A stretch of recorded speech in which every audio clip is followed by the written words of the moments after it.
Hello and welcome to Dice and Demons. I'm Emma, and today we're going to be talking about the topic that is at the forefront of every wargamer's mind, which is placemats. So yesterday my wife and I went shopping for new chairs for our dining room, and while we were at the store, my eyes caught something that I thought might be actually interesting for my hobby also, which greatly improved my trip to that store because shopping for furniture is not really something I'm particularly interested in. So I spotted these placemats here. And these are just really cheap plastic placemats, and they don't look particularly nice or like high quality or anything, but they were cheap and I thought they had some quite interesting textures on them. So two of them are like with texture like this one, and then I have found another one which has a sort of fake marble-like design, and I don't think this looks that great, to be honest. I'm not that much into marble, and especially not fake marble, but of course to each their own. But I thought it would be really cool perhaps to use in wargaming, like when you're making terrain or making bases, because I know that you can do like marble techniques with an airbrush and wet wipes and stuff, but not everyone owns an airbrush and not everyone wants to spend an enormous amount of time experimenting to get the right marble look. So if you can get something like this for really cheap, I think this placemat cost me about the equivalent of a US dollar in Danish kroner, so very cheap. And so I bought these three, and then I immediately went home and spent the rest of the day experimenting with my new toys, my new placemats. So in this video, I'm gonna show you what I did with those placemats and hopefully give you some ideas for you that you can use in your own hobby. I started out making a few basic bases with the placemats just to test out the feel of the material. And I wasn't quite sure how easy they would be to cut out, but since they are all of them fairly cheap, they're also quite thin, and that means that they are very easy to cut out and quite easy to work with as well.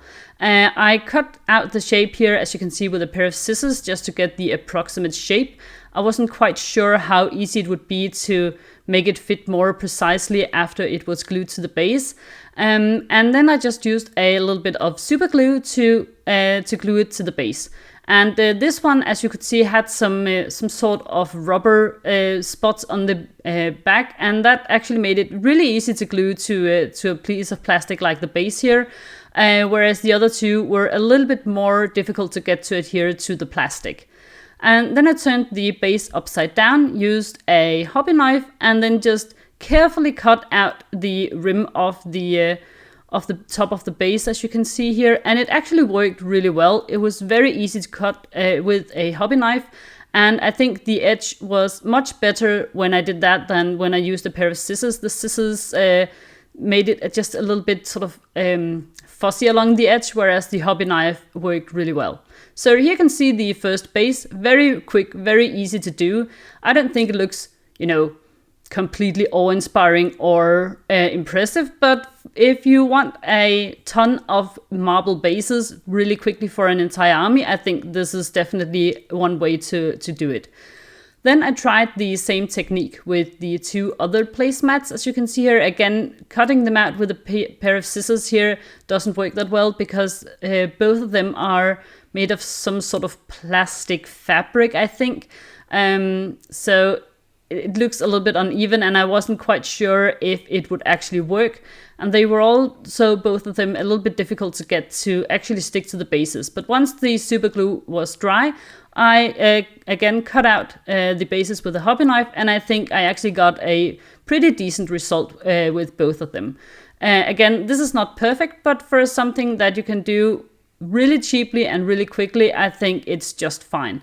Sometimes when it comes to our hobby, getting stuff done is way better than getting just a single model or a single base done with the perfection. Going for good enough can sometimes be the absolutely best way to go. Then I painted both of them black, and then this one, which has like this weird woven texture, I dry brushed with a bit of white. I thought it would be fun to give it a a little bit of a weird color scheme for a base. And then I painted it with 2 different contrast paints. This one is Croxagore Scales, and then I used a bit of a Keelian green and on the outer rim, and then I just quickly did a wet blend. And I think I could actually just have left it as is. I think it's completely fine, and it looks like it's perhaps some sort of, I don't know, alien factory or something like that. And of course you can paint this all sorts of colors. It might also look fun if you used more earthen tones, like it was some sort of woven wood structure that your models were placed on. But for this I wanted something with a little bit more of a brighter color scheme. Once it was dry, I used a bit of light turquoise to dry brush the entire thing, and I gotta tell you, this surface texture just lends itself to dry brushing really, really well. Then I chose a bit of purple on one side and then a bit of green on the other side, just to give a little bit of color variation and visual interest to the base. And I think it worked quite well. I could definitely see this being useful for all sorts of different armies. I think perhaps it's mostly for sci-fi, but perhaps you have other ideas. For the second placemat base, I chose to paint it with a silver paint to make it look like the model could be standing on some sort of iron grid perhaps. And while I think it worked really well with the dry brushing, I thought the silver look on its own was a little bit boring, so I used a bit of typhus corrosion so that I could add a bit of a rust effect to it to make it just a little bit more interesting to look at. And once the typhus corrosion was dry, I just quickly dry brushed it with a bit of orange to really bring out the rust effect. Again, this is nothing fancy or anything, but for a army where you're gonna be painting a ton of models, I think this is more than adequate. So while making the bases, I decided I also wanted to do a piece of terrain, and at first I thought I wanted to use the marble to do a big beautiful shrine or temple or something like that. But in the end, I ended up not doing that because that would be really time consuming, and I just wanted to do a project that was quick and easy to test out the placemats. So I went with a ruin instead, and I actually think it tells perhaps a more interesting story, because you can imagine you used to have a big, beautiful, shining white marble building, but then the forces of chaos have invaded the place and they have smashed it up, and then they have put on a ton of ugly add-ons to just turn the shrine into a barricade of some sort.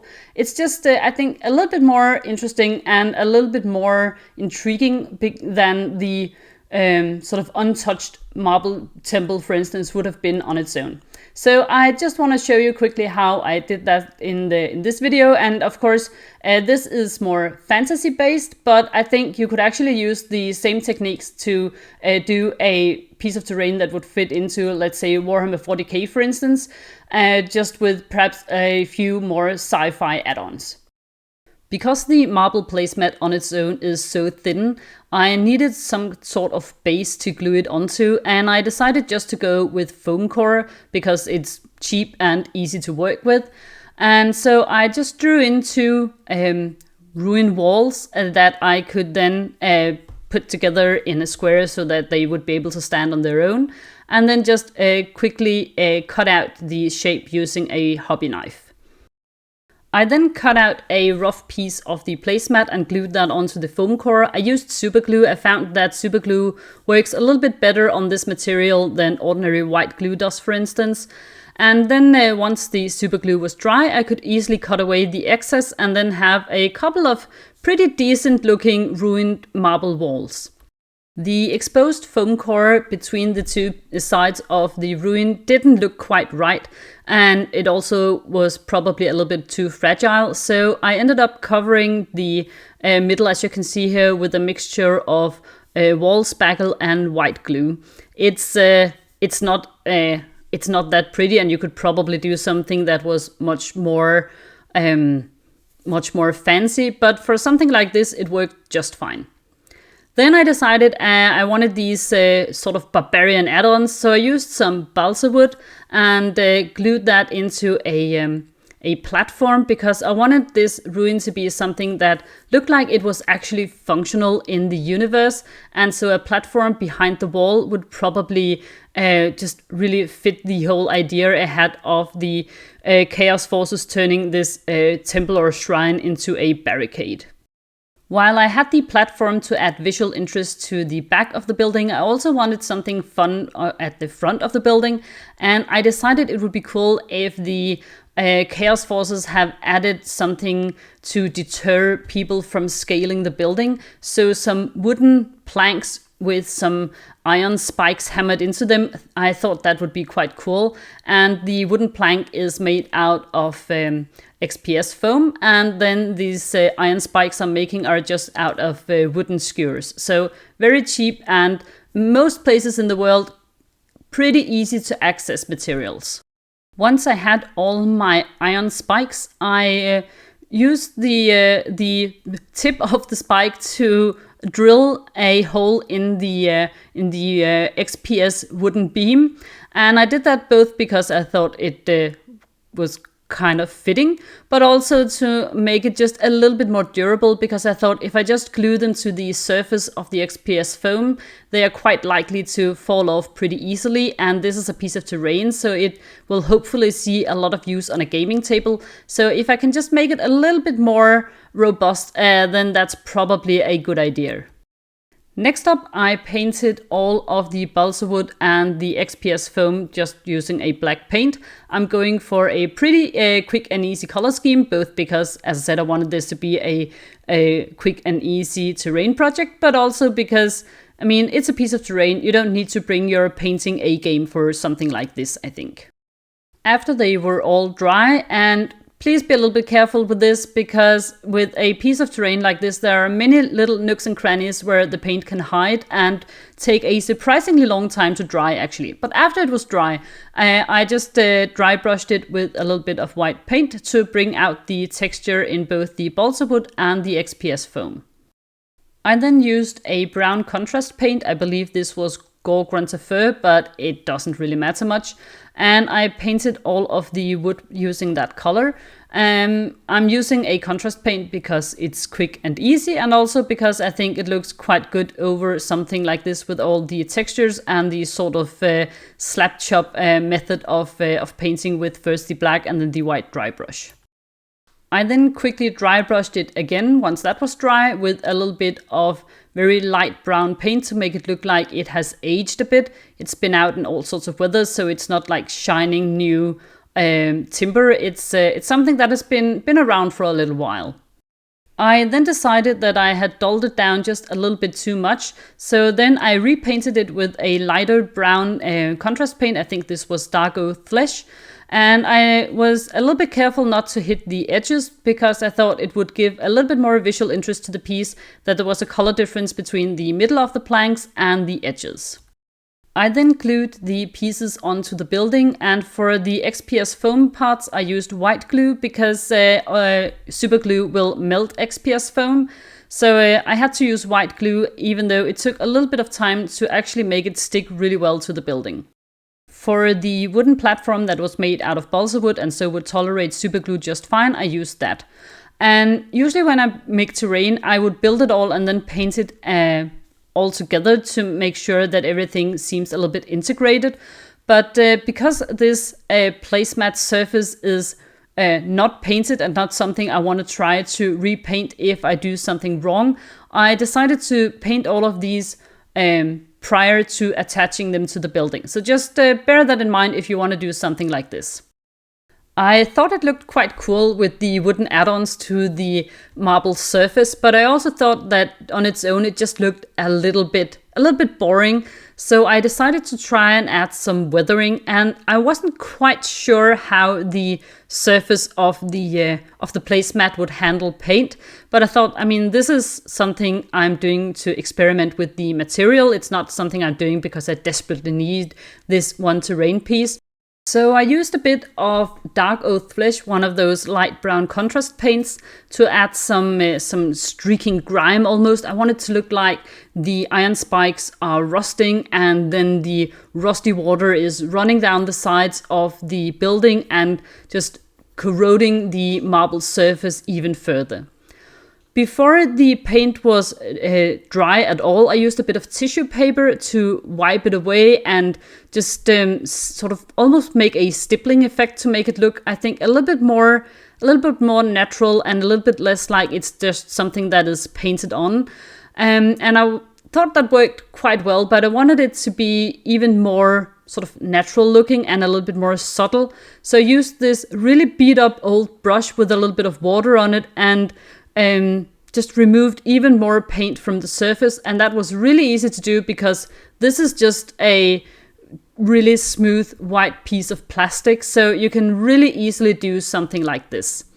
And then I just used the tissue paper once more to wipe away the paint from where I didn't really want it to be. I applied the paint over a few times and it was quite a fun and enjoyable process. I then decided I wanted a little bit of foliage, like some sort of creeping vines or something to be on the side of the building because, again, I wanted a little bit more visual interest, and I think the green would work well against the brownish red of the rust effects. And what I'm using are seed pods. I think they're from birch trees, and these have been dyed green, but you can get them in all sorts of colors, and you can just get them naturally as they are brown and then paint them whatever color you like. I used a bit of white glue to paint in a design I liked, and I used white glue both because I thought that would be easier to work with, but also because I was a little bit afraid that the super glue might add some discoloration to the seed pods. I wasn't quite sure. I have seen it discolor stuff before, so I thought the white glue was probably the safest option. And it also turned out to be a good idea because I wasn't quite happy with this sort of original look. And so with the white glue, you have a lot more working time and you can go back and retrace your steps until you get the look you actually want.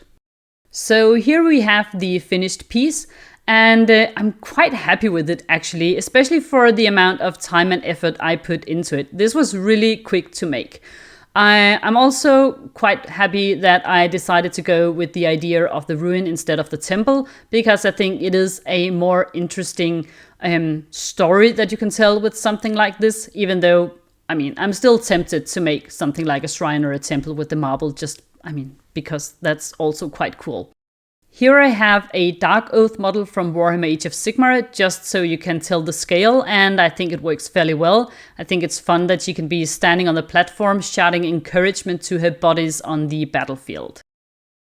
You can also here see the finished bases once more, and while these are of course a more simple project than the terrain piece, I still think they show a little bit of promise and they were fun and quick and easy to do.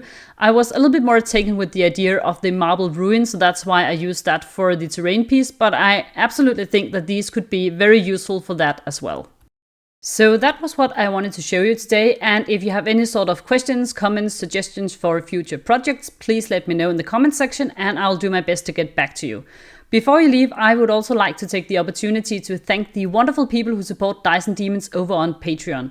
Thank you so much to Thomas Madsen, Jordan Hollands, Queen's Wolf, Double J's Terrain, Mola, Steve Eberly, Nassim Makaya, Andrea Correa, Anthony Polcastro, Gwenna L, Jen Krugger, Bosworthy Rogue, Mando Project, Starcon85, S. Bear, Iconocicus, Elliot Philby, Dr. Tom Zimbardo, Cyberfossil, Cinnamon Coffee 87, Terrainery, Joshua and Anya Pavelsic, Charlie Robertson, and VT Knight 007. If you would like to join them, I will leave a link to my Patreon in the show notes. Also remember, you can follow me as Dice and Demons over on X and on Instagram if you want to stay up to date on my painting projects. Thank you so much for watching, and I'll see you next time. Bye!